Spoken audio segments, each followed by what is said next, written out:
pagi anak-anak ibu kelas 7. Apa kabar hari ini? Pasti tetap dalam keadaan sehat ya. Pasti luar biasa dong. Ya, kalau ibu di sini seperti yang kalian lihat, sehat-sehat saja. Kita tetap berdoa semoga kita tetap dalam lindungan Tuhan dan kita dibebaskan dari virus corona. Baik, sebelum memulai pembelajaran, ada baiknya kita berdoa terlebih dahulu. Ibu berdoa di sini, kamu berdoa di rumah. Berdoa dimulai. Berdoa selesai.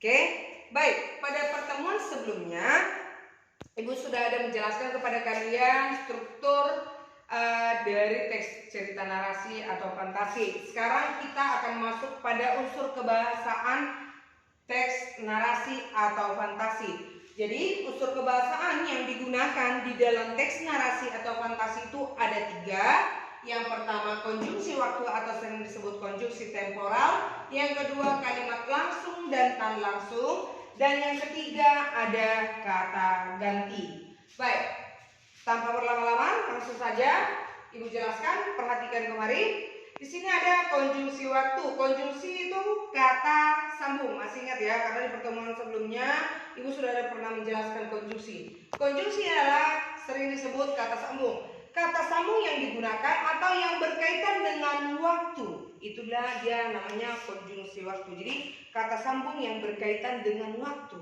Contohnya ada kemudian, tiba-tiba, lalu, akhirnya, selanjutnya. Misalnya setelah saya pulang ke rumah, tiba-tiba ayah juga sudah tiba di rumah. Seperti itu. Jadi ada kaitannya dengan waktu. Kalau sudah ada kaitannya dengan waktu, maka inilah disebut dengan konjungsi waktu atau konjungsi temporal.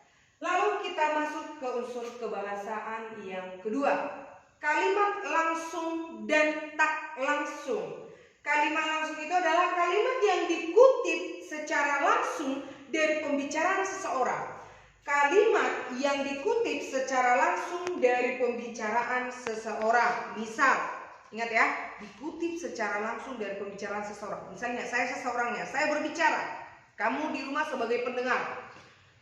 Saya sudah kangen kepada kalian semua. Yang berbicara siapa? Ibu kan? Ibu Elfrida kan? Nah, kamu sebagai pendengar mengutip secara langsung apa yang saya sampaikan. Maka kalimat langsungnya itu, Ibu Helfrida berkata. Apa yang saya katakan tadi? Saya kangen kepada kalian. Jadi kalimat langsungnya itu, Ibu Helfrida berkata, saya kangen kepada kalian. Nah, jadi yang mengutip itu adalah kamu. Maka kalimat langsung dari apa yang saya ucapkan itu, yang kamu kutip secara langsung dari pembicaraan saya adalah Ibu Helfrida berkata, saya kangen kepada kalian. Seperti itu kira-kira ya. Jadi kalimat langsung itu kalimat yang mengutip secara langsung perkataan seseorang. Siapa yang berkata itu, ambillah apa yang dia sampaikan itu. Seperti itu. Boleh kita buat contoh dan cara penulisannya sekaligus perhatikan ya. Jadi penulisan itu kalimat langsung, Ibu berkata, koma, ini namanya kalimat pengiring. Lalu dia di dalam kutipan, namanya juga kalimat kutipan, maka dia berada di dalam tanda kutip 2. Ibu berkata, saya akan, jangan lupa ya, kalimat kemarin kita sudah ada belajar di huruf kapital.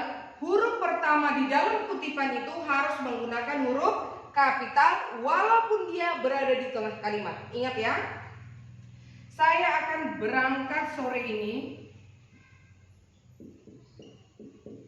Sore ini titik kutip penutup. Jadi syarat penulisannya itu huruf pertama ini ya wajar karena mengawali kalimat. Lalu huruf pertama di dalam kutipan wajib menggunakan huruf kalimat. Lalu antara kalimat pengiring dengan kalimat kutipan harus ada pemisahnya tanda baca koma. Lalu kalau di akhir kalimat ada tanda baca apapun itu, baik titik, baik tanda seru atau tanda tanya, dia harus berada di dalam petikan. Tanda baca harus berada di dalam petikan. Jadi sekaligus juga Ibu jelaskan bagaimana cara penulisannya. Ingat ya, yang pertama, mengawali kalimat gunakan huruf kapital. Kalimat pengiring ini kalimat pengantar untuk mengutip pembicaraan seseorang itu.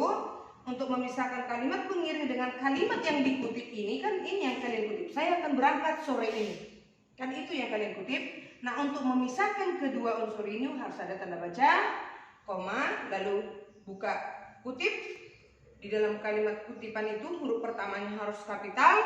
Kalau Anda tanda baca harus berada di dalam kutipan, lalu tutup kutip. Seperti itu kira-kira ya. Lalu kita lanjut yang kedua, kalimat tak langsung. Kalimat tak langsung itu adalah kalimat yang melaporkan perkataan orang lain dalam bentuk kalimat berita. Tadi kalau kalimat langsung itu kan kita kutip dari pembicaraan seseorang. Nah, kalau kalimat tak langsung itu dia melaporkan apa yang didapatkan dari kalimat langsung. Jadi sudah ada orang ketiga. Kalau orang pertama itu yang berbicara saya, orang kedua kamu yang mendengarkan ucapan saya, itulah kalimat yang kamu kutip, itulah disebut kalimat langsung. Nah, kamu menyampaikan kalimat langsung itu kepada orang ketiga, si C.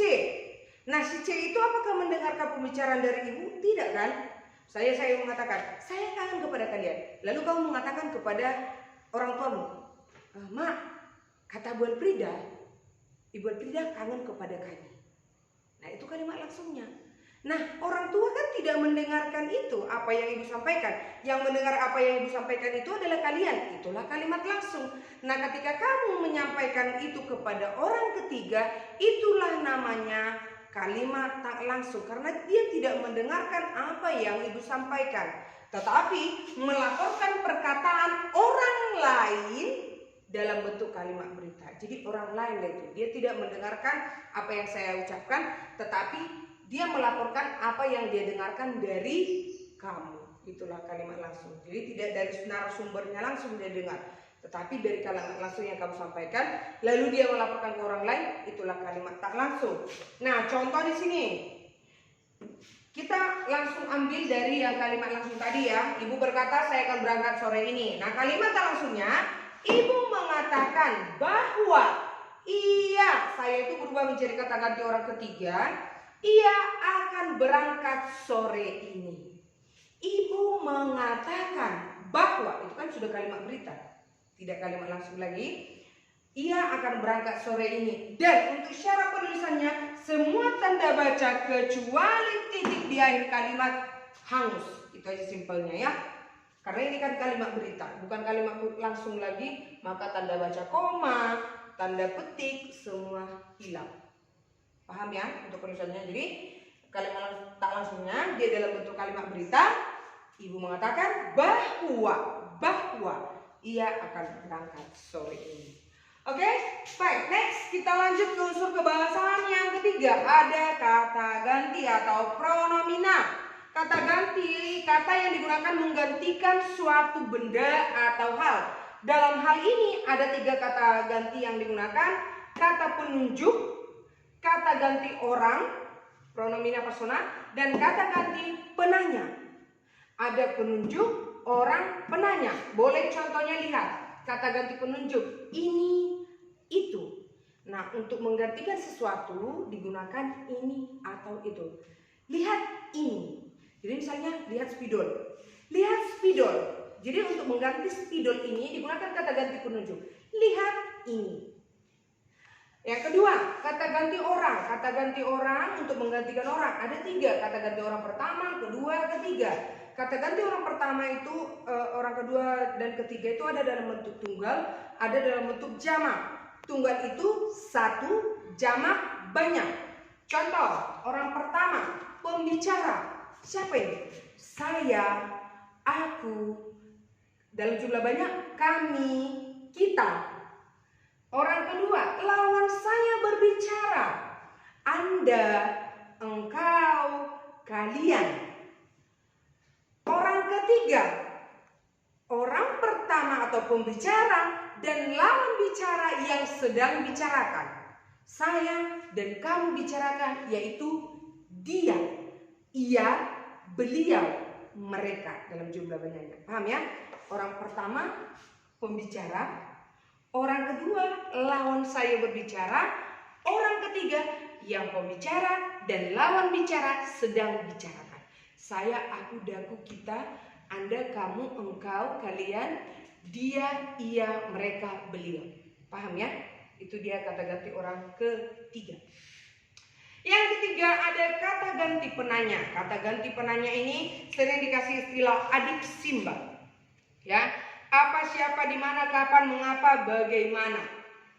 Nah, kata ganti ini biasanya digunakan untuk menanyakan sesuatu hal. Oke, contohnya sudah ada di sini, boleh dilihat dengan jelas. Nah, inilah penjelasan mengenai unsur kebahasan teks narasi mulai dari konjungsi waktu, kalimat langsung dan tak langsung, dan kata ganti. Silakan dicatat di buku catatanmu sekaligus pahami. Oke, itu saja. Pahami dan pindahkan yang dicatat di papan tulis ini ke dalam catatanmu, sekaligus juga sebagai referensi kamu untuk ujian nanti. Kalau nanti di YouTube kamu tidak akan bisa mengingatnya, sekaligus juga kamu memindahkan ke catatan, sekaligus juga menjadi daya ingatan dan daya paham kamu ya. Oke, baik, itu saja Ibu rasa pertemuan pagi ini. Jangan lupa tersenyum dan jangan lupa bahagia. Sekian, selamat pagi.